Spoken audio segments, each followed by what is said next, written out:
Ngayong araw, isang murang tattoo na naman ang ibibigay natin sa isang masipag na construction worker all the way from Taytay na dumayo pa dito sa Baras para sa kanyang third tattoo. Client requested a religious minimal tattoos sa kanyang inner and outer sa lower forearm. Si boss ay isang waterproofing expert dahil wala akong idea sa kung ano yung trabaho niya ay ipina-elaborate ko sa kanya para naman maintindihan ko at para na rin ma-share ko sa inyo. Sabi niya, lahat daw ng pwedeng may tumulo sa isang building or structure or construction site sila daw ang gumagawa. Trabaho daw nila lahat yun. Napawaw na nga lang ako nung sinabi niya yan. Kasi ibig sabihin, ang dami niyang alam at sobrang skilled na talaga siya. Dahil lahat alam niya pagdating sa ganung work. Isa yan sa mga tinatawag talaga na professional. Yung may mga bagay na sila lang yung nakakagawa. Dagdag pa ni boss, nakakarating daw siya ng iba't ibang malalayong mga probinsya. Sa dami ng projects na natapos niya.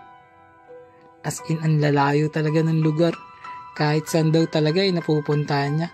Mapa Luzon, Visaya o Mindanao. Isa sa mga lugar pa nga na sinabi niya na di ko makakalimutan, Boracay daw.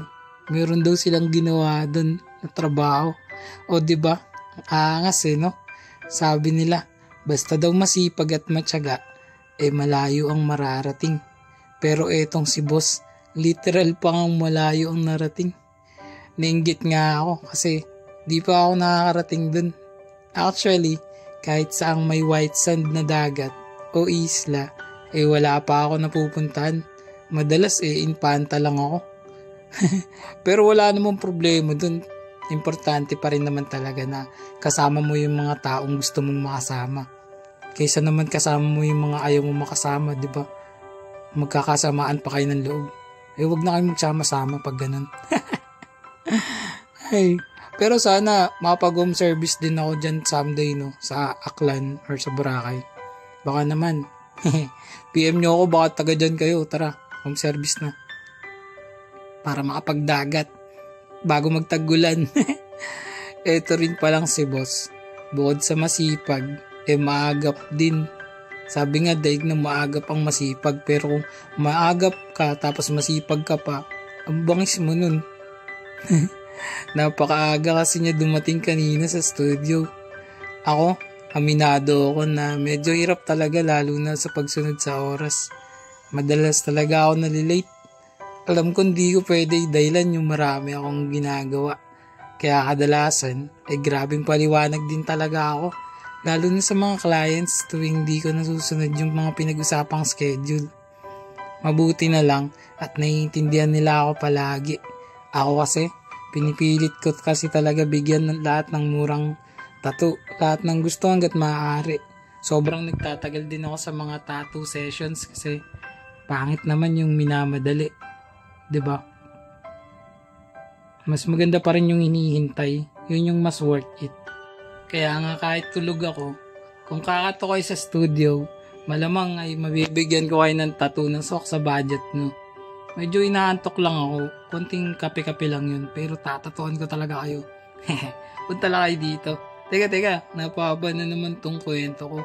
Para mabilis ang usapan, kontakin nyo na ako sa FB page More Than Vlogs. Text o tawagan ako sa cellphone number ko 0970-825-0395. Yung address ko nga pala nandyan sa comment section. Pacheck na lang sa mga gustong mag-walk-in. Sa mga gusto ng sariling schedule, magpabook na kayo guys. Napaka-responsive namin sa Messenger. Bago nga pala matapos tong video, panoorin at pakinggan muna natin ang tattoo client review. Let's go! Boss, tapos na yung tattoo natin. Anong masasabi mo? Okay, maganda. Yun no. Rate mo boss, 1 to 10. 11. Yeah. 11 guys, ay pa sobrang isa. Tagasan ka nga ulit boss? Tay.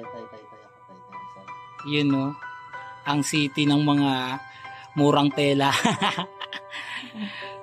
Ganyan dito ni boss dumayo. Grabe, alas 7 pala yata dito na. Ayun. Ulit ka pa ba boss?